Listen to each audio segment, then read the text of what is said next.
Remember the old brown bus we used to have? I could have been driving that thing. And those of you who never saw it, you're lucky. No, it served its purpose for a long, long time. By the time I saw it, it definitely had its share of problems. So all through the day, I'm trying to find these keys. But I did a lot of things that I probably wouldn't have done otherwise. Because we had done laundry the night before, so I thought, well, I bet you I've stuck them on that couch. So I folded all the laundry, put it away, most of it.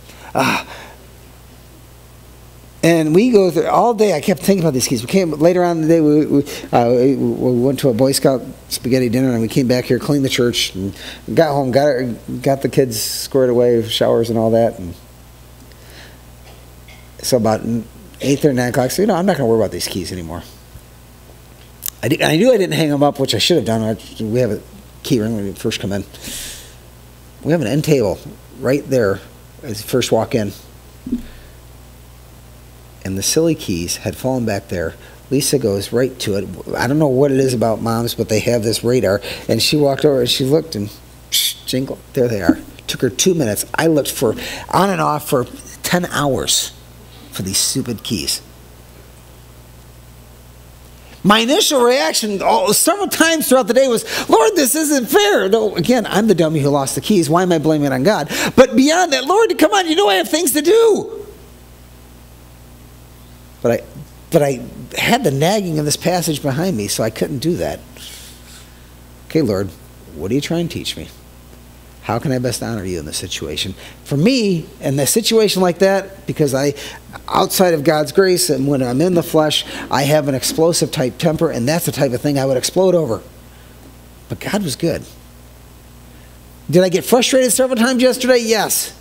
Did I explode up in a rage? By God's grace, no. And only by God's grace, because inside I wanted to explode over my own stupidity. Now, that's a silly situation. That's a little one. How often do we have things in our lives that are out of that a lot of times are out of our control, completely and totally, and yet our first reaction is, Lord, this isn't fair, but instead understand that God has a master plan that He is doing, that He is using. And in that master plan that He is doing and using, He wants you to learn specific lessons on how to trust Him. Maybe, if nothing else, to learn how not to explode in a silly situation like I do, and like I would have. Maybe it's for some other reason. Maybe it's so that you can learn to help someone else down the road. Whatever the case may be, God has His hand of providence, not just in Joseph's life, but in each one of our lives. There are things that God is doing in your life right now behind the scenes that you may not know about for 30 years, like Joseph didn't know about for 30 years.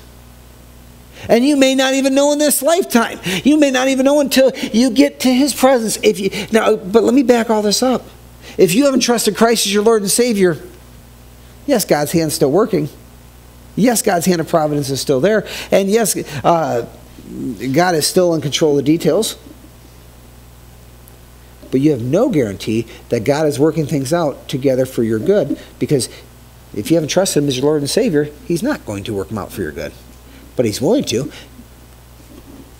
See, this is your choice. Try and live things on your own. Try to go your own way, which will be a mess.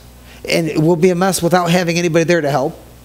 Well, you'll have people around you, but the one who can ultimately help, He will not be there because you haven't turned and trusted Him. He won't be there for you personally, that is. Or your choice is to realize who He is, to realize that He sent His Son to die specifically for you, and all you have to do is turn and trust Him and say, Lord, I know I'm a sinner. I'm asking you to forgive me. I'm asking you to save me. I'm asking you to change me. And guess what? He will, and then He'll be there with you, not only in the future someday in heaven and give you a home that's perfect and wonderful and glorious forever and ever, but He'll be with you here and now, and He'll work these things out according to His will in your life, and it will be better than anything you could have imagined.